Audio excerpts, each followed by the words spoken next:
Hey everyone, welcome back. Mhm. Elections, right? They always seem to get everybody talking, and not just about the candidates or the big issues, but also what it all means for our wallets. It's a question I hear a lot. Yeah.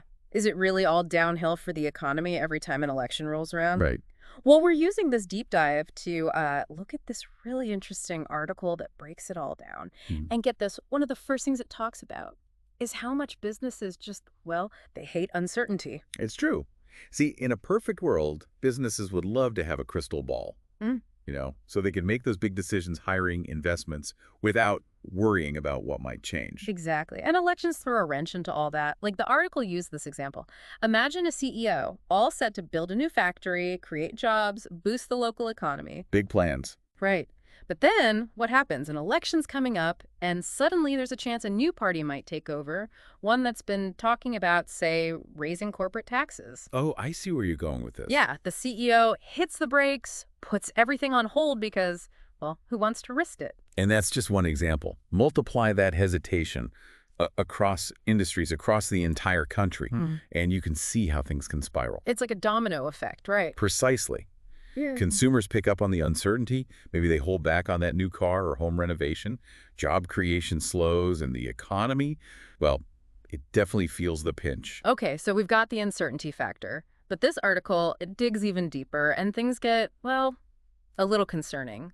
Governments, especially with an election looming, sometimes try to, shall we say, game the system a bit. Ah, yes, those short-term policy moves. A little economic sleight of hand, hoping no one notices the long-term implications. Exactly. And speaking of history repeating itself, this is where the article brought up something called the Fordney-McCumber Act from 1920. I have to admit, I had to do a little research on that one. Oh, the Fordney-McCumber Act. A classic example, really, of how good intentions can go awry, especially when politics get involved. So what happened? Well, picture the U.S. right after World War I. The government, wanting to protect American industries, decided to slap huge tariffs on imported goods. Makes sense on the surface. Help out domestic businesses. Right, make those foreign products more expensive so folks would buy American-made instead. Boost the economy, right? Right. But here's what backfired. Europe, also recovering from the war, was a major trading partner. Yep. Exactly. Those tariffs hit them hard. Global trade took a nosedive, and guess what? The U.S. economy felt it too. So much for that economic boost. It makes you wonder if governments might be tempted to, well, nudge things along, especially with an election coming up. Are there any safeguards in place? The article seemed to highlight this idea of central bank independence as being super important. Absolutely. Central banks, they're like the economic referees, trying to keep things fair and, well, stable, especially when you have politicians who might be tempted to, let's say, prioritize short-term gains over long-term economic health. They're the ones supposed to be making the tough calls based on, actual data, not just what might win a few votes. So how do they actually do that? The article mentioned interest rates, which always makes my head spin a little, to be honest. Right, well, think of it this way. Central banks, they've got these levers they can pull to influence the economy.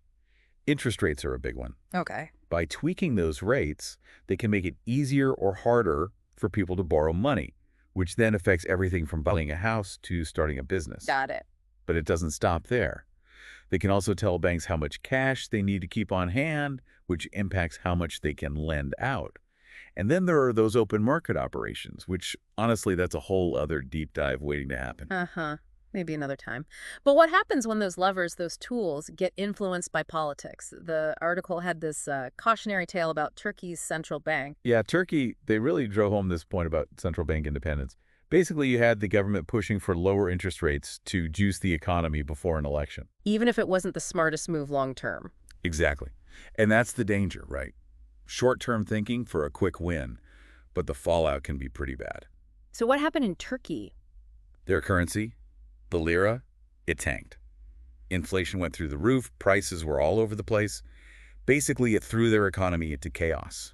All because they tried to game the system for the election. It really highlighted why you need that separation between politics and economics. Yeah. An independent central bank, they're like the voice of reason, making sure someone's looking out for the long-term stability of things. So it's like checks and balances, but for the economy. Makes you realize how important those institutions are, those independent voices. Absolutely. And it's not just on them, right? We, the voters, we have a role to play in all of this too. Okay, so for those of us listening who aren't, economics professors, what can we actually do? Well, I'm not going to sugarcoat it.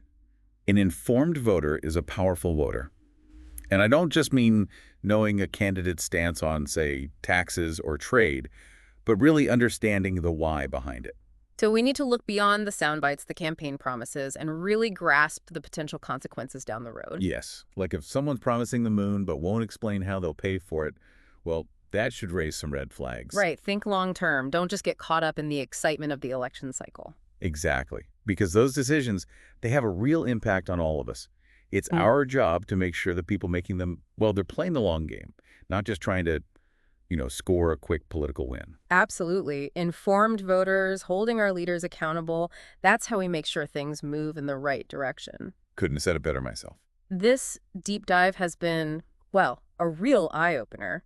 Elections and the economy, they're definitely linked. And while there's always that element of uncertainty, there are ways to navigate it, right? For sure.